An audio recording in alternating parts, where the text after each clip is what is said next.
시청자 여러분 안녕하십니까? 뉴스타트 1부 시작합니다.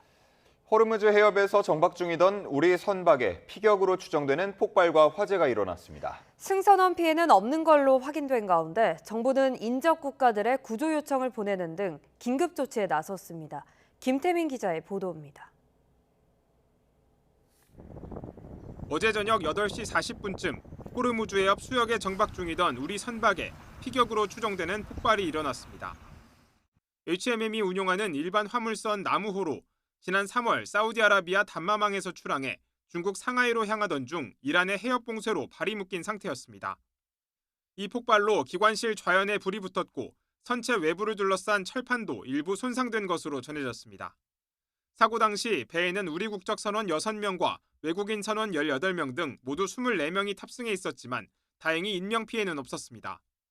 청와대와 외교부는 배에 불이 난 정확한 원인을 파악 중이라며 한국인 승선원 피해는 없다고 밝혔습니다. 해경은 호르무즈 해협 인접국인 아랍에미리트와 쿠웨이트, 사우디아라비아, 카타르, 오만 등 5개국 해상구조기관에 상황을 공유하고 비상시 선원구조에 협력해달라고 요청했습니다. 앞서 미국이 호르무즈 해협에 갇힌 상선을 빼내는 프로젝트 프리덤에 돌입한 가운데 이란도 무력 대응 방침을 밝히면서 해협의 군사적 긴장감은 점점 높아지고 있습니다. 현재 호르무즈 해협 안쪽에 발이 묶인 한국 국적 선박은 모두 26척, 한국인 승선원은 160명에 달하는 상황. 미국과 이란의 해협 충돌이 격화한다면 우리 선박이 피해를 볼 가능성도 있는 만큼 당분간 관련 상황을 예의주시해야 할 것으로 보입니다. YTN 김태민입니다. 트럼프 대통령은 이란이 한국 화물선을 상대로 공격을 가했다며 한국이 호르무즈 해협 개방에 동참해야 할 때인지도 모른다고 말했습니다. 트럼프 대통령은 현지 시간 4일 소셜미디어에서 이란은 선박 이동과 관련된 해방 프로젝트와 관련해 한국 화물선 등 무관한 국가들을 상대로 몇 차례 공격을 가했다고 썼습니다. 그러면서 이제는 한국이 이 작전에 동참할 때가 된 것일지도 모른다며 한국 선박을 제외하면 현재까지 해협을 통과하는 과정에서 피해는 없다고 덧붙였습니다. 해방 프로젝트 첫날 미국 재무장관도 동맹국들과 중국을 향해 해협 개방을 위한 동참과 지원을 촉구했습니다. 스콧 베선트 장관은 현지 시간 4일 폭스뉴스 인터뷰에서 우리가 해협에 대한 완전한 통제권을 갖고 있다며 지금은 우리 국제 파트너들이 나서서 이란에 압력을 가할 적기라고 말했습니다. 위태롭게 이어지던 미국과 이란의 휴전 한 달 만에 호르무즈 해협을 둘러싸고 사실상 무력 공방이 다시 시작됐습니다. 이란은 민간 선박 공격은 물론 UAE에 대해서 미사일 공습까지 재개해 중동 지역 군사적 긴장이 다시 고조되고 있습니다. 정유신 기자의 보도입니다. 현지 시간 4일 이란 국영TV가 공개한 미사일과 로켓포 발사 화면입니다. 이란 남동부 자스크 인근에서 호르무즈 해협을 통과하려던 미 해군 호위함이 이란군의 경고 사격에 퇴각했다고 이란 매체들이 보도했습니다. ارتش اعلام کرد با اخطار قاطع و سریع نیروی دریایی ارتش جمهوری اسلامی از ورود ناوشکن‌های دشمن آمریکای صهیونی به محدوده تنگه هرمز ممانعت شد. 미군 중부사령부는 SNS를 통해 즉각 부인했습니다. 미 해군 군함이 피격된 사실이 전혀 없다며 이란 매체 보도를 일축했습니다. 오히려 미국이 보호하고 있던 선박들을 표적 삼은 이란 소형 보트 6척을 격침시켰다고 밝혔습니다. 특히 미군의 지원으로 상선 2척이 호르무즈 해협을 성공적으로 통과했다고 주장했습니다. 앞서 미군은 트럼프 대통령의 지시에 따라 걸프 해역에 갇힌 민간 선박의 호르무즈 해협 통과를 지원하는 프로젝트 프리덤을 본격 개시했습니다. We are suffocating the regime and they are not able to pay their soldiers. This is a real economic blockade. 이란 혁명 수비대는 현재까지 호르무즈를 통과한 상선이나 이란 소형 보트가 격침된 사실이 없다고 주장했습니다. 미국의 압박에 맞서 호르무즈 통제 범위를 대폭 확대하고 무력 공방 수위도 높이고 있습니다. 이런 가운데 아랍에미리트 국방부는 이란에서 발사된 순항미사일 3발을 영해 상공에서 격추했고 나머지 한 발은 바다에 떨어졌다고 밝혔습니다. 이란의 드론 공격으로 푸자이라 석유산업단지에 불이 나 진화에 나섰다고 발표했습니다. 전날엔 호르무즈 해협에서 아랍에미리트 유조선 한 척이 이란 드론 공격으로 피해를 보기도 했습니다. 아랍에미리트는 이란의 도를 넘는 공격에 인내하기 어렵다며 대응할 권리가 있다고 경고했습니다. 지난달 8일 미국과 휴전 이후 걸프 지역에서 이란 미사일 공격을 받은 건 이번이 처음이라 중동 일대 군사적 충돌 우려가 다시 커지고 있습니다. YTN 정준입니다. 트럼프 대통령이 일방적으로 발표한 호르무즈 선박 구출 작전에 이란은 곧바로 반발했습니다. 하지만 미군은 트럼프 대통령의 명령에 따라 구축함과 항공기를 배치했다고 밝히면서 호르무즈 일대의 긴장 또한 고조되고 있습니다. 보도에 유투건 기자입니다. 트럼프 대통령이 발표한 선박 구출 작전에 대한 이란의 첫 반응은 의회 쪽에서 나왔습니다. 이란 의회 국가안보위원회 위원장은 호르무즈 해협에 대한 미국의 어떠한 간섭도 휴전 위반으로 간주하겠다고 경고했습니다. 그러면서 트럼프 대통령의 계획을 망상이라고 비난했습니다. 이런 가운데 호르무즈 일대에선 민간 선박을 향한 공격이 잇따랐습니다. 3일 오전 화물선이 소형 선박 여러 척으로부터 공격을 받은 데 이어 유조선이 미확인 발사체에 피격되기도 했습니다. 호르무즈 장악권을 과시하려는 이란군의 소행으로 추정되고 있습니다. 중동 전쟁을 수행하고 있는 미군 중부사령부는 트럼프 대통령의 명령에 따라 곧바로 작전을 개시했다고 발표했습니다. 이번 작전에 유도미사일을 장착한 구축함들과 100대 이상의 항공기, 15,000명의 병력이 투입된다고 설명했습니다. 하지만 구체적으로 어떻게 병력을 전개할지에 대해선 언급하지 않았습니다. 만일 미군이 고립된 선박들을 호위하기 위해 호르무즈 안쪽으로 진입할 경우 물리적 충돌을 피할 수 없을 것으로 보입니다. 우발적인 충돌이라든지 희생이 나오게 된다면 그렇다면 미국 입장에서는 공습으로 들어갈 가능성이 많죠. 그렇지 않고 이란이 지켜본다고 한다면 그걸 보면서 이제 협상 국면에 갈 수가 있기 때문에 이거는 이제 미국으로서는 제가 생각할 때는 마지막 카드를 종전 협상이 교착 상태에 빠지면서 호르무즈를 지렛대로 유리한 고지를 차지하려는 미국과 이란의 대립은 더욱 치열해지고 있습니다. YTN 유투원입니다. 트럼프 대통령이 호르무즈 해협에 묶인 선박들의 탈출을 돕는 작전을 펼치겠다고 발표한 가운데 YTN 중동 취재진이 호르무즈 해협 바로 앞 오만 무산담 지역을 다녀왔습니다. 소형 화물선 수십 척이 먼 바다로 나가지 못하고 운항 허가를 기다리면서 항구 인근에 정박해 있는 모습을 확인할 수 있었습니다. 오만 무산담에서 신호 기자가 보도합니다. 호르무즈 해협 바로 앞 오만 무산담으로 가는 길. 본토와는 아랍에미리트를 사이에 두고 떨어져 있어서 국경을 2번 넘어야 닿을 수 있습니다. 검문소 앞에는 바닷길이 아닌 육로로 물건을 수송하려는 컨테이너 차량들이 길게 줄 서 있습니다. 무스카트에서 6시간 넘게 달려서 무산담주에 도착했습니다. 취재용 카메라 반입이 허용되지 않아서 스마트폰으로만 촬영할 수 있었습니다. 저 멀리 호르무즈 해협으로 연결되는 오만 무산담의 카사프 항구 앞바다입니다. 이곳에는 유조선이나 대형 상선은 없지만 이 무역이나 관광 용도로 활용되는 오만의 전통 목선들이 움직이지 않고 그대로 정박해 있습니다. 가끔 움직이는 배들도 항구 근처에서 짧은 거리만 이동할 뿐 멀리 나가거나 들어오는 모습은 볼 수 없었습니다. 주로 오만에서 이란과 아랍에미리트를 오가는 무역선들인데 운항 허가를 기다리느라 전쟁 전보다 숫자가 늘었습니다.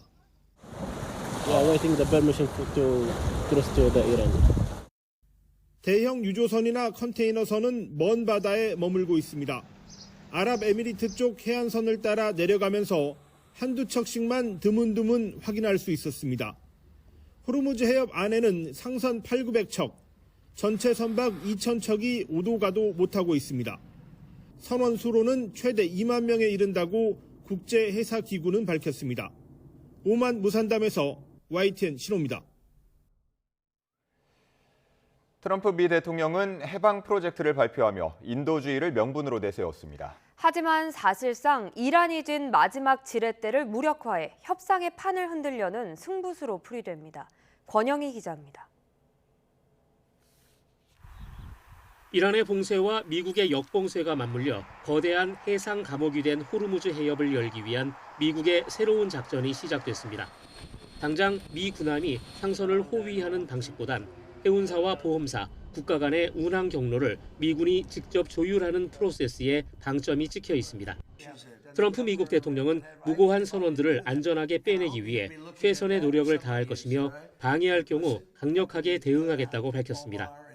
이런 인도주의적 구출 프레임은 이란을 외교적으로 고립시키는 강력한 무기가 됩니다. 이란이 선박 퇴거를 막으면 민간인을 인질로 잡는 반인도적 국가라는 비난을 피할 수 없습니다. 전문가들은 이번 작전이 성공할 경우 이란의 유일한 카드인 해협 봉쇄가 사실상 무력화될 것으로 보고 있습니다. 이란의 지렛대를 빼서 미국이 유리한 입장에서 전쟁의 진로를 결정하겠다는 계산입니다. The international community is telling Trump to fix this and to stop this war, but he seems determined that he can wait out Iran and that he will win. 하지만 긴장감은 최고조에 달해 있습니다. 이란이 주권 침해나 휴전 위반으로 간주해 물리적 저항에 나설 경우 2개월 넘게 이어온 불안한 정전 상태는 순식간에 깨질 수 있습니다. دشمن مستأصل شد تنگه‌ای که بسته شده بود ترامپ اعلام کرد باز میکنم این غلط رو نتوانست بکنه آمده الان موضوع محاصره را مطرح کرده یقین بدانید این هم با شکست مواجه خواهد شد. 여기에 동맹국들에 대한 파병 압박이 다시 거세질 수 있다는 점도 변수입니다. 트럼프 행정부가 이번 작전의 정당성을 내세워 한국과 일본 등에 다시 한번 호르무즈 파병을 요구할 가능성이 큽니다. 협상 교착 상태를 타개하기 위한 이번 승부수가 평화적 해법이 될지 아니면 전쟁 재개의 도화선이 될지 주목됩니다. YTN 권영입니다. 호르무즈 해협을 둘러싼 긴장감이 높아지고 있지만 한편에서는 유화적인 기류도 감지되고 있습니다. 미군이 지난달 납포한 이란 화물선을 전격적으로 풀어주면서 중재국인 파키스탄은 신뢰 구축을 위한 유의미한 진전을 보였다고 평가했습니다. 권준기 기자입니다. Vacate your engine room. Vacate your engine room. We're prepared to subject you to disabling fire. 지난달 미국이 호르무즈 해협 역봉쇄에 들어간 뒤 최초로 납포한 이란 화물선 투스카호. 미군의 정지 명령을 6시간 넘게 무시하고 운항하자 엔진을 무력화시킨 뒤 헬기 강하로 선박을 점령했습니다. 특히 투스카호가 납포 직전 중국을 거친 것으로 파악돼 미 해병대는 컨테이너 5,000개를 샅샅이 수색했습니다. 미사일 연료로 쓸 화학물질을 실었는지 확인하기 위해서입니다. We caught a ship yesterday that had some things on it which wasn't very nice. A gift from China, perhaps. I was a little surprised. That's the way war goes, right? 투스카호 납포 2주 만에 미군 중부사령부가 반환을 결정했습니다. 미사일 연료 적재 여부는 밝히지 않은 채 승조원 22명을 파키스탄에 풀어주고 선박도 이란에 인도하는 절차가 진행 중이라고 밝혔습니다. 중재국인 파키스탄은 투스카호 반환이 미국과 이란 간 신뢰 구축에 도움이 될 거라고 평가했습니다. 이란 정부는 선박 반환에 대한 반응을 내놓지 않았지만 파키스탄을 통한 물밑 대화 사실을 숨기지 않았습니다. طرف آمریکایی به طرح پیشنهادی ایران پاسخ داده یعنی نظراتش رو به طرف پاکستانی منعکس کرده. 미국 매체 악시오스는 미국이 이란의 14개 종전안 제안에 다시 수정안을 내놨다고 보도해 교착 상태에 빠진 종전 협상에 돌파구가 마련될지 주목됩니다. YTN 권중기입니다. 미국과 이란은 종전 방안을 서로 주고받으면서도 중재국을 통해 상대가 답하면 도저히 받지 못하겠다며 거부하기를 반복하고 있습니다. 호르무즈 해협을 먼저 열라고 서로 요구하고 종전과 핵 문제 중 뭐가 우선이냐를 놓고도 평행선이어서 돌파구가 보이지 않고 있습니다. 김종욱 기자입니다. 에스마일 바가이 이란 외무부 대변인은 이란의 종전안에 대한 미국의 답변을 파키스탄을 통해 받아 검토 중이라고 밝혔습니다. 이어 변덕스럽고 외교 절차를 복잡하게 하는 상대를 마주하고 있다고 꼬집으며 미국의 요구를 받아들이기 어렵다고 밝혔습니다.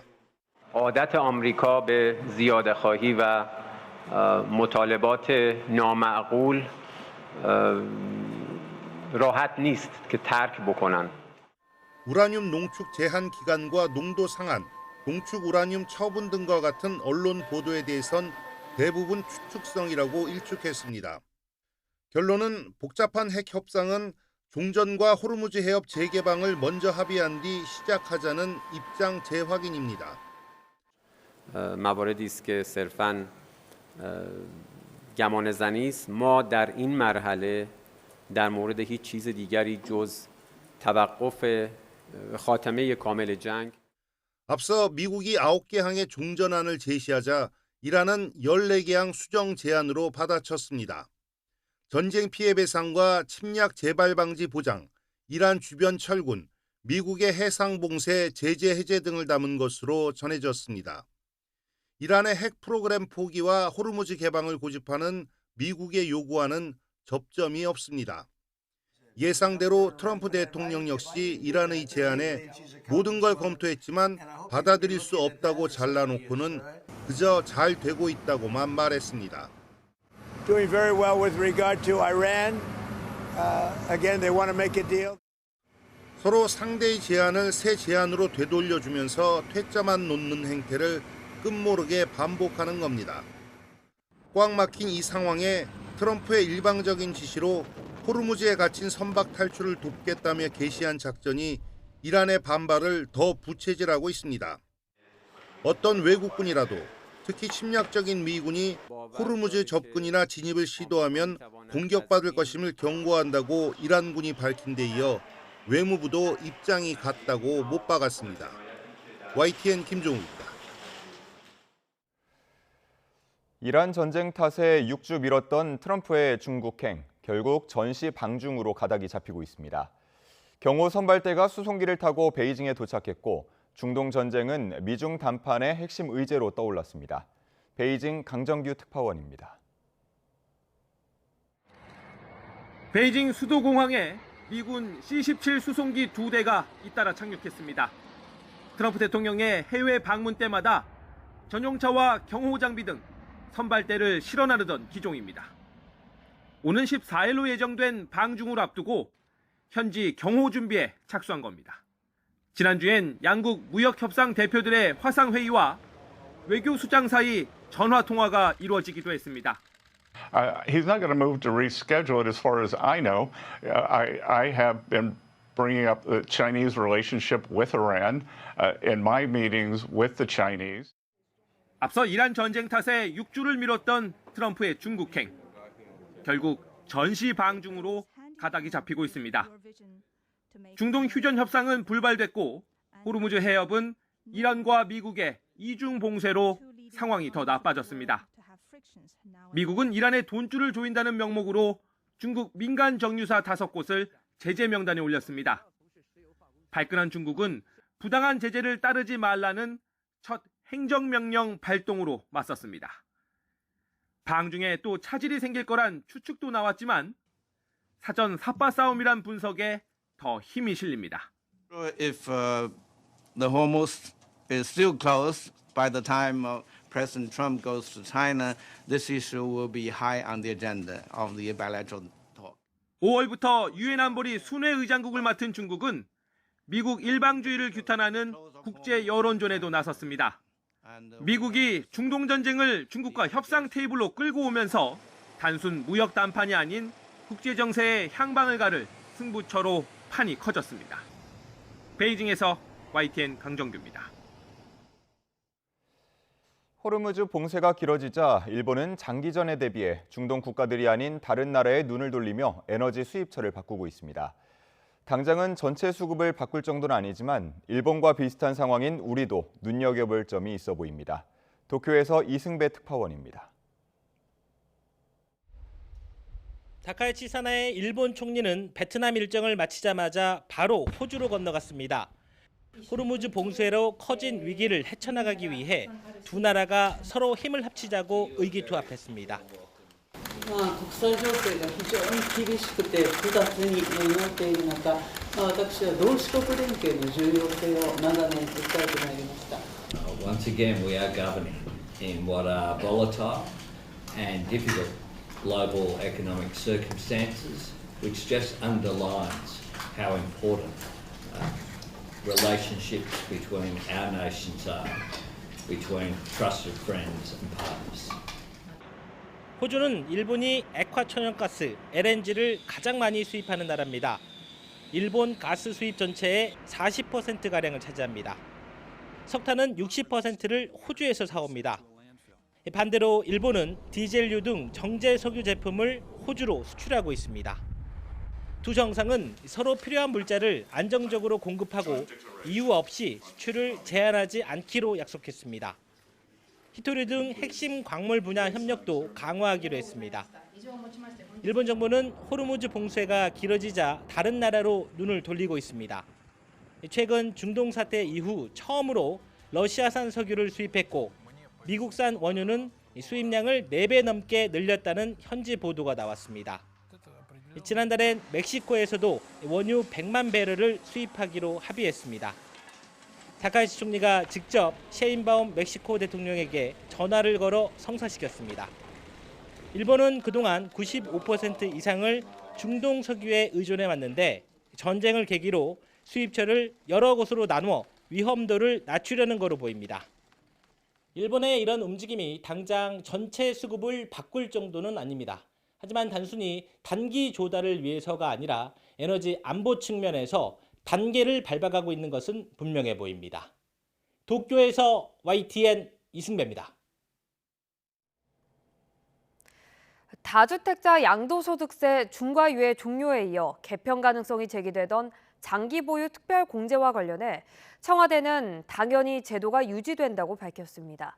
또 정부가 지난 1월 약속한 수도권 6만 호 공급 대책은 발표한 대로 진행하겠다고 강조했습니다.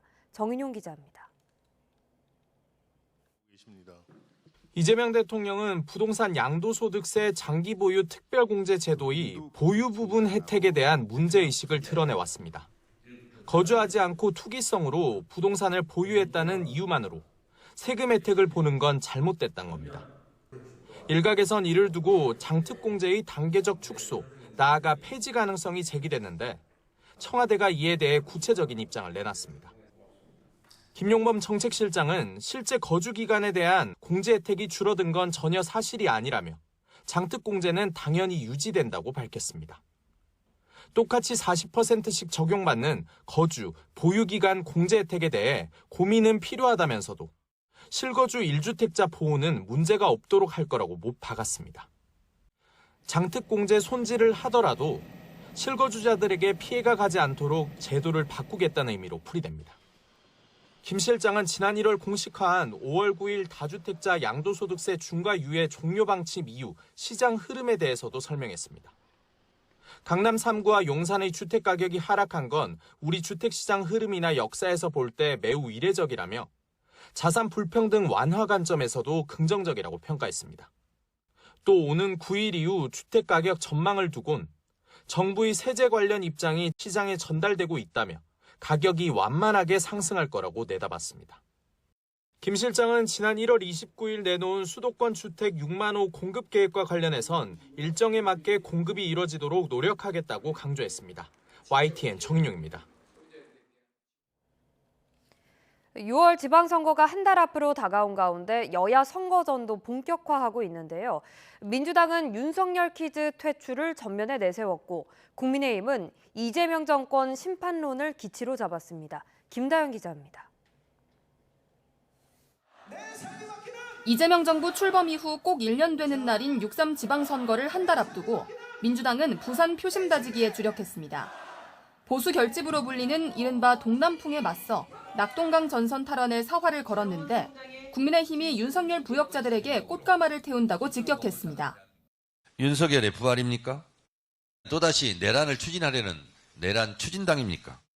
민주당은 오는 수요일 평당원 박지원 최고위원을 전북 군산 김제 부안을 지역에 공천하는 등 5군데 재보선 교통정리를 마칠 계획인데 지방선거 목표는 이렇게 설명했습니다. 윤석열 퀴즈를 퇴출하는 것이 지방선거의 목표다라고 말씀을 좀 분명히 드렸습니다. 국민의힘은 정권 견제론을 맨 앞에 걸었습니다. 민주당 광역단체장 후보 16명 가운데 7명이 전과자라며 이번 지방선거는 자유민주주의 헌정질서를 지키는 동시에 범죄자를 걸러내는 선거라고 외쳤습니다. 주권자의 분노로 이재명 정권을 심판해야 합니다. 도대체 왜 이런 범죄자들에게 지방 살림을 맡겨야 하는 겁니까? 송원석 원내대표는 서울 강서구 시장에서 상인을 만나 재개발 재건축으로 국민 심판을 받자며 부동산 이슈를 전면에 띄웠습니다. 이재명 정부에서는 재개발, 재건축에 있어서 종상향을 인정하지 않으려고 하고 또 절차와 과정에 굉장히 많은 규제를 지금. 새 정부 출범 이후 꼭 1년 되는 날 치러지는 6.3 지방선거는 여야 슬로건에서 보듯 이번에도 다시 윤석열과 이재명의 대결이 됐습니다. YTN 김다현입니다.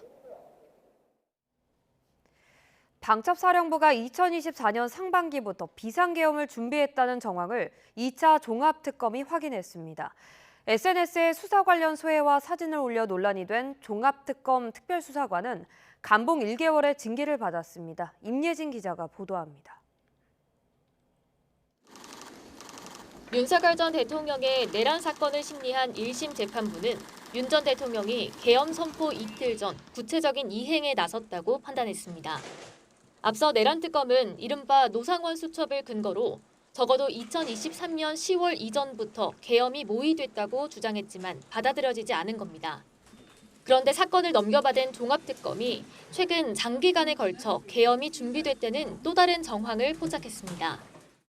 별도의 방첩사 관계자들 조사를 통해서 방첩사가 2024년 상반기부터 계엄을 준비했던 정황을 확인했습니다. 내란 사건 항소심이 진행되고 있는 만큼 상급심 판단에 영향을 줄 수 있을지도 관심인데 다만 수사 속도가 더디다는 지적은 계속되고 있습니다. 여기에 특검을 둘러싼 잡음도 끊이지 않고 있습니다. 특검보 관련 이딴 공정성 시비에 이어 최근엔 특별수사관이 자신의 SNS에 권창영 특검과 함께 찍은 사진과 피의자 진술조서 날인 사진 등을 게시해 감봉 1개월의 징계를 받았습니다.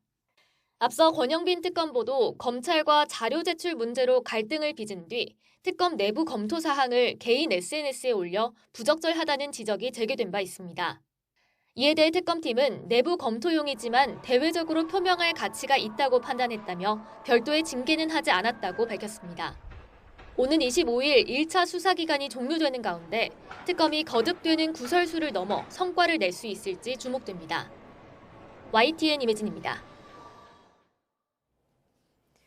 김건희 특검이 주가 조작 혐의 등으로 기소된 김건희 씨에게 징역 4년을 선고한 2심 판결에 불복해 상고했습니다. 무죄가 나온 이른바 명태균 게이트 관련 혐의를 집중적으로 따질 전망입니다. 이준엽 기자가 보도합니다. 특검이 김건희 씨 2심을 맡은 서울고등법원에 상고장을 냈습니다. 도이치모터스 주가 조작 혐의 일부와 이른바 명태균 게이트 의혹에 무죄를 내린 재판부 판단에 법리오해나 체증법칙, 경험칙 위반 등이 있었다는 겁니다.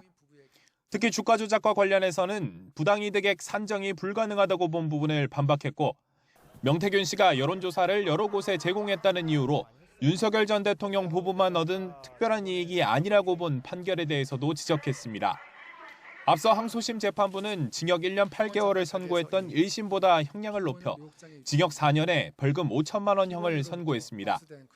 기존 판결 일부를 뒤집으며 책임을 물었지만 명태균 게이트만큼은 무죄 판단을 유지했습니다. 미래한국연구소는 이미 언론사와 공동 발표를 전제로 하거나 그 영업을 위하여 여론조사를 실시할 예정이었고 실제로 예정된 여론조사를 실시하는 등 바 특검으로선 향후 최종심에서 이를 깨기 위해 힘을 쏟을 것으로 보입니다. 반면 김건희 씨 측은 유죄로 뒤집힌 부분이 정황을 부풀려 해석한 거라며 이미 상고를 마친 상태입니다.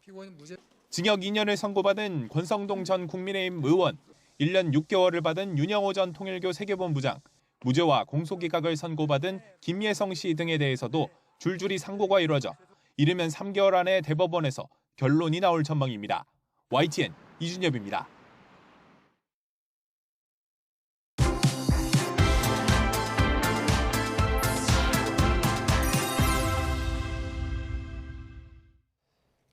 (6.3) 지방선거 전 유권자 목소리를 들어보는 민생똑똑 두 번째 순서, 이번엔 강원도입니다. 상대적으로 보수 강세 지역으로 꼽히지만 동해안 판세도 변화가 감지된다고 하는데요. 김철희 기자가 구석구석을 훑어봤습니다.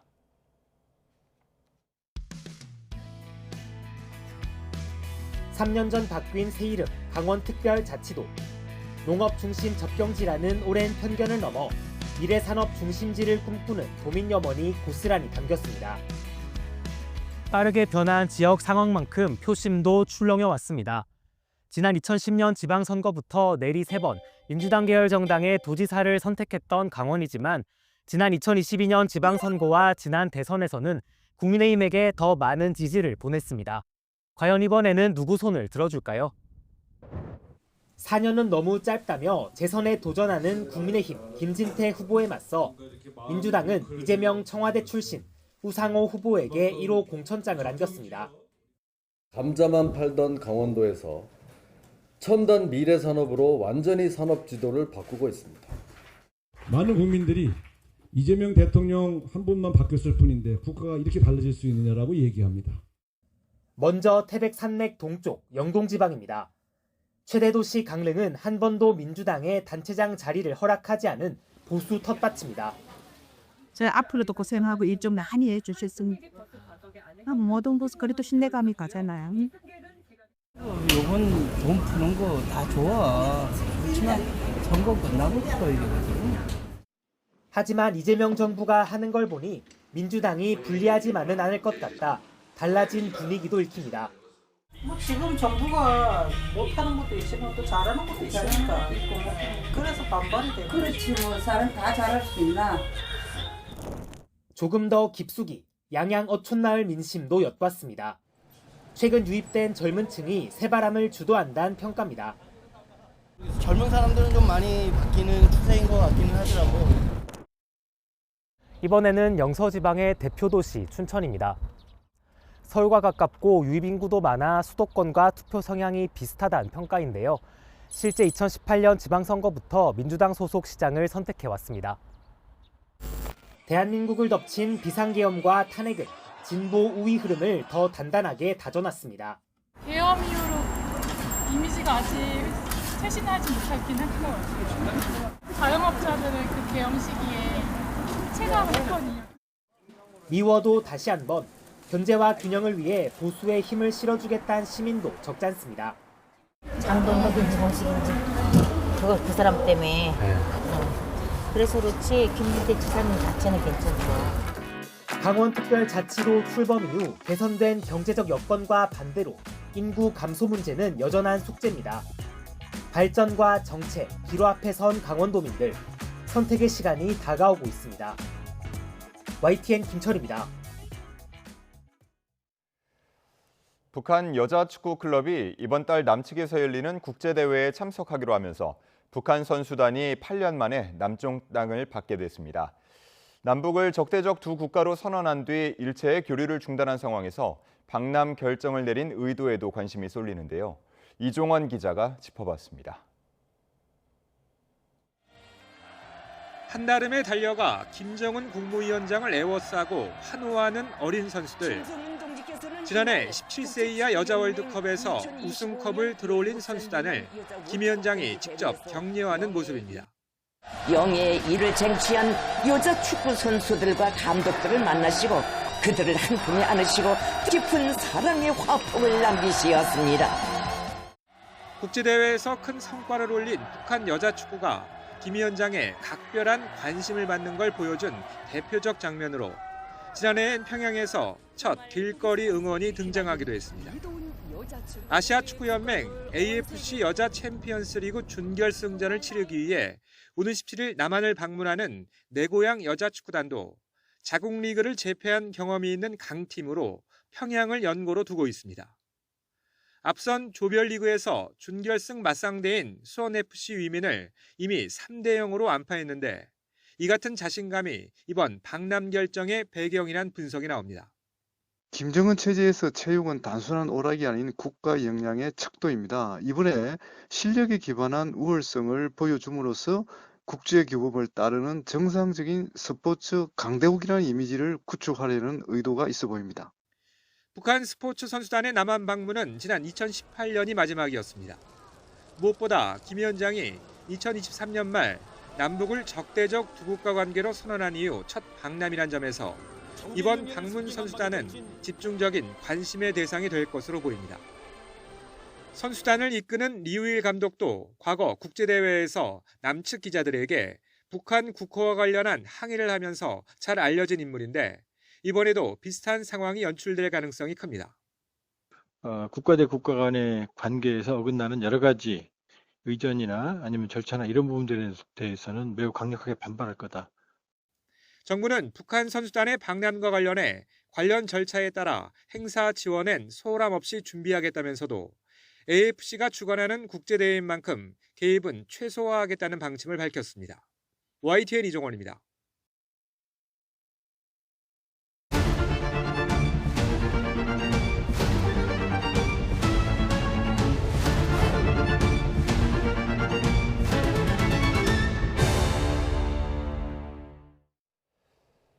우리 법원은 아이를 낳은 부모라면 혼인관계가 끝났더라도 그 양육 책임을 인정하고 있습니다. 이를 회피하는 나쁜 부모 대신 국가가 양육비 선지급을 시작한 지 1년 가까이 되어가고 있는데요. 현황이 어떨지 유세연 기자가 보도합니다. 양육비 이행관리원 한쪽에 서류 더미가 잔뜩 쌓여 있습니다. 모두 받지 못한 양육비 선지급을 신청하는 서류입니다. 심사 대기부터 통지 관리, 통지 완료까지 절차별로 서류가 분류돼 있는데요. 이러한 양육비 선지급 신청은 하루에도 수십 건씩 새로 접수되고 있습니다. 법원 판결 등에도 받지 못하는 양육비가 늘어나자 정부는 지난해 7월부터 양육비 선지급을 시작했습니다. 국가기관인 양육비 이행관리원이 매달 최소 수준의 양육비 20만 원을 선지급하고 비양육 부모에게 회수하는 방식입니다. 제도 시행 약 8개월 만에 6천여 가구의 양육비 선지급이 결정됐고 130억에 가까운 세금이 투입됐습니다. 정부는 급여와 부동산, 자동차까지 압류해서 끝까지 돌려받는다는 방침인데 이 나쁜 부모들의 양육비 평균 채무액은 4,700만 원, 개인의 최대 채무액은 3억 4천만 원에 달합니다. 채무자의 소득과 재산을 조사하고 그리고 조회값을 통해서 저희가 압류나 공매 절차를 진행해서 회수하고 있습니다. 선지급금은 분명 한부모 가족의 숨통을 틔우는 단비지만 근본적인 해법이 될 수 없다는 지적도 여전합니다. 사적 제재 논란이 일었던 배드파더스가 명예훼손으로 대법원에서 유죄를 확정받은 이후에도 최근 사이트 운영을 재개한 이유입니다. 양육자가 나머지 금액을 미지급자에게 법적인 소송을 통해서 받아내는 게 거의 힘든 상황이다 보니까 나쁜 부모들의 법적 의무를 사실상 국가가 나눠서 지고 있는 상황. 양육비를 제대로 받지 못하고 있는 한부모 가정은 37만 가구에 이르는 것으로 추산됩니다. YTN 유서연입니다. 봄이 오면 학교에서는 운동회를 하고 소풍을 가는 게 일상적인 풍경이었는데요. 최근에는 이런 활동을 하지 않는 학교가 늘고 있습니다. 사고가 생기면 교사가 형사처벌을 받는 상황이 낳은 비극입니다. 염혜원 기자입니다. 초품화는 환영이지만 운동회는 싫다. 운동회를 하면 시끄럽다는 주민들의 민원이 쏟아지곤 하는데 최근엔 운동회에서 죄송하다는 학생들의 손편지까지 써붙인 학교도 등장했습니다. 점심시간에 운동장에서 축구 같은 신체 활동을 못하게 막는 학교도 전체의 5%에 달합니다. 대도시일수록 이런 학교가 많은데 서울은 16.7%, 부산은 34.6%의 아이들이 운동장에서 뛰놀지 못합니다. 주민 민원뿐만 아니라 아이들이 다치는 상황도 학교에는 부담이 되기 때문입니다. 이런 우려로 올해 수학여행을 떠나는 학교는 전체의 절반 정도에 불과하고 25%는 소풍으로 10%는 교내 활동으로 대체한 거로 조사됐습니다. 아무런 활동을 하지 않는 학교도 7.2%에 달합니다. 하지만 안전을 우선시하다 보니 교육 활동이 너무 위축되는 거 아니냐는 걱정도 고개를 듭니다. 이재명 대통령도 구더기 무서워 장 못 담그느냐며 대책을 찾으라고 주문했습니다. 선생님들의 수업이나 관리에 부담이 생기면 인력 추가 채용해서 몇 명 더 관리요원, 안전요원 데리고 가면 되잖아요. 책임 안 지려고 학생들한테 그 좋은 기회를 빼앗는 거지 않습니까? 반면 교원단체들은 인원 부족 탓만은 아니라는 입장입니다. 아이들이 조금만 다쳐도 학부모들과 송사를 벌이게 되는 데다가 교사 10명 가운데 9명은 체험학습 중에 발생한 사고에 대해 형사 책임까지 질 수 있어 불안해하고 있다는 겁니다. 속초나 제주에서 인솔 담임선생님들께서 실제로 실형을 받으셨고요. 수십 명의 학생을 데리고 통제가 쉽지 않은 체험학습장을 나갔을 때 사고에 대한 전적인 책임을 교사가 지금 떠안고 있는 게 현실입니다. 교사들의 책임 회피냐, 과도한 책임 떠넘기기냐. 논란이 쳇바퀴를 돌면서 아무것도 하지 못하는 아이들의 나날은 길어지고 있습니다. YTN 염혜원입니다. 재판 소원 시행 후 처음으로 사전 심사를 통과한 사건이 나오며 헌재는 후속 절차 확정을 위해 분주하게 움직이고 있습니다. 다만 재판이 취소된 이후의 절차는 법원의 몫으로 남겨진 상황이라 두 기관 모두의 움직임에 시선이 쏠리고 있습니다. 신규희 기자가 보도합니다. 재판 소원 시행 한 달여 만에 헌법재판소는 대법원의 심리 불속행 제도를 첫 본안 판단 대상으로 삼았습니다. 과징금 취소 소송에서 패소한 제약회사 녹십자가 형사 무죄 판결과 다른 결론이라며 재판 취소를 청구한 사건입니다. 처음으로 사전 심사를 통과한 사건이 나온 뒤 헌재는 분주하게 움직이고 있습니다. 우선 실무 작업과 관련해 서류 제출 전자화를 의제로 대법원 실무진과 수시로 만나고 있습니다. 이번 녹십자 사건에서 요구되는 서류가 특별히 많은 건 아니지만 장기적 관점에서 시스템을 구축하려는 목적으로 회동을 진행하고 있다는 게 헌재 설명입니다. 이런 실무 작업을 바탕으로 구체적인 판단은 매월 둘째, 넷째 주 목요일에 열리는 전원재판부 평의를 통해 이뤄집니다. 평의는 사건의 중요도나 특성에 따라 수시로 열리기도 합니다. 다만 헌재는 주문의 형태, 즉 재판을 어떤 식으로 취소할지를 정하는 것까지가 자신들의 영역이라는 입장을 일찍부터 밝혀왔습니다. 재판이 취소된 이후의 절차는 법원에서 정해야 한다는 겁니다. 이미 재판소원 후속조치 연구반을 구성한 대법원은 올해 안에 연구 결과를 낸다는 계획입니다. 헌재로부터 답변 요청을 받은 녹십자 사건에 대해서도 대응 방안을 논의하고 있는데 재판소원 흐름도의 윤곽이 언제쯤 나올지 두 기관의 행보에 관심이 집중되고 있습니다. YTN 신기입니다. 지난해 온실가스 농도가 또다시 역대 최고치를 경신했습니다. 특히 우리나라는 전 지구 평균보다 높은 수준을 보여 우려가 커지고 있는데요. 대기 속 공기를 채집해 분석하는 현장을 김민경 기자가 취재했습니다. 거센 바람이 쉴 새 없이 몰아치는 제주 서쪽 끝 절벽 위. 우뚝 솟은 12m 높이의 철탑은 한반도로 들어오는 공기를 가장 먼저 빨아들이는 코 역할을 하는 온실가스 관측 장비입니다.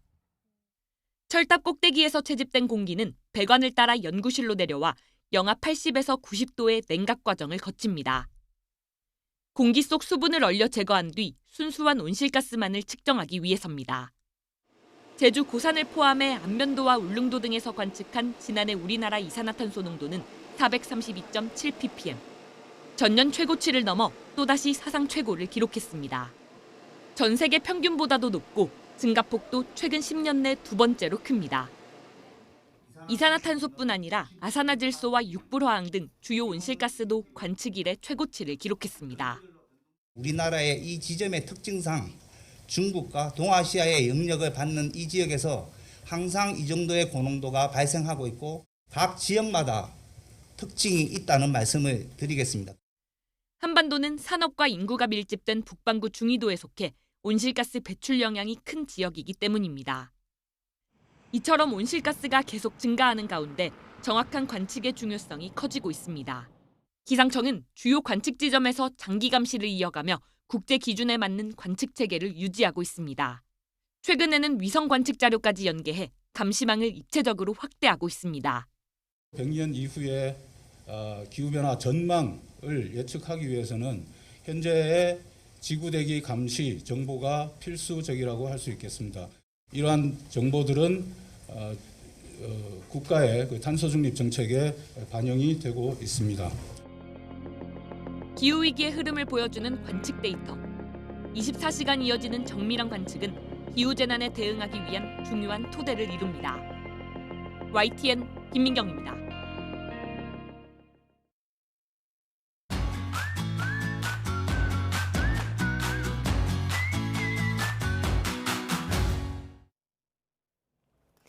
우리 농촌을 지키고 있는 젊은 일꾼들을 만나보는 기획 시리즈입니다. 오늘은 할머니와 아버지에 이어 경기도 평택에서 3대째 젖소 목장을 지키고 있는 여성 청년 농부를 만나봅니다. 오정곤 기자가 취재했습니다. 새벽 4시, 33살 청년 농부 곽진영 씨의 하루는 매일 새벽 이 시간쯤 시작됩니다. 소의 상태를 살피는 것부터 출발합니다. 4시에 일어나면은 이제 밤사이 소들 별일 없었는지, 사료 잘 먹었는지, 뭐 다른 알람 같은 거 확인을 한번 하고 이제 기계 켜가지고 오늘 새벽 착유할 거 준비를 하죠. 할머니 이름을 따서 만든 젖소 목장. 아버지의 뒤를 이어 진영 씨가 본격적으로 목장 일을 시작한 건 8년 전입니다. 도심과 얼마 떨어져 있지 않은 목장이라서 깨끗한 목장을 유지한다는 생각을 진영 씨는 늘 염두에 두고 있습니다. 네, 청년 농부가 돌보고 있는 젖소는 85마리가량인데요. 매일 새벽 4시, 오후 4시 이렇게 2번 우유를 짠다고 합니다. 모든 젖소의 목과 귀에는 아이디 카드 역할을 하는 칩이 달려 있습니다. 사료를 잘 먹었는지, 우유를 얼마나 더 짤 수 있는지 등 건강 상태를 확인할 수 있는 ICT 기반 시스템입니다. 체온이나 이제 몸 상태에 대한 알람도 이제 핸드폰으로 저희가 바로 받아볼 수가 있어요. 목장에서 나오는 원유는 대부분 우유 회사로 납품되는데 청년 농부가 직접 평택 시내에 카페를 만들어서 자신이 생산한 우유를 활용하고 있습니다. 농촌진흥청에서는 치즈 제조기술 교육이나 또 치즈 경진대회 등을 통해서 고품질의 유제품을 생산할 수 있도록 지원하고 있습니다. 진영 씨는 현재 유가공 제품을 본격 생산할 수 있는 시설을 준비하고 있는데 예방적 위생 관리 시스템, 즉 햇섭 인증을 목전에 두고 있습니다. YTN 오정곤입니다. 콜롬비아 남서부 카우카주 주도 포파얀에서 열린 모터스포츠 행사에서 몬스터 트럭이 관람객을 덮쳐 3명이 숨지고 40명이 다쳤습니다. 현지 시간 3일 열린 행사 도중 일반 트럭이나 SUV에 대형 타이어를 달아 개조한 몬스터 트럭이 장애물을 넘고 우회전한 뒤 멈추지 않고 오히려 속도를 높여 펜스 뒤에 있던 관람객을 덮쳤습니다. 트럭은 여러 명을 들이받고 가로수와 충돌한 뒤 멈췄고 미성년자 2명을 포함해 3명이 숨지고 40명이 다쳤습니다. 대서양을 항해해야 하던 크루즈선에서 한타 바이러스 감염으로 의심되는 사례가 발생해 3명이 숨지고 적어도 3명이 중상을 보이는 것으로 나타났습니다. 현지 시간 4일 AP통신은 세계보건기구가 성명을 통해 이 같은 사실을 알리고 조사에 착수했다고 밝혔다고 보도했습니다. 한타 바이러스는 주로 쥐 등 설치류의 배설물과 접촉을 통해 전파됩니다.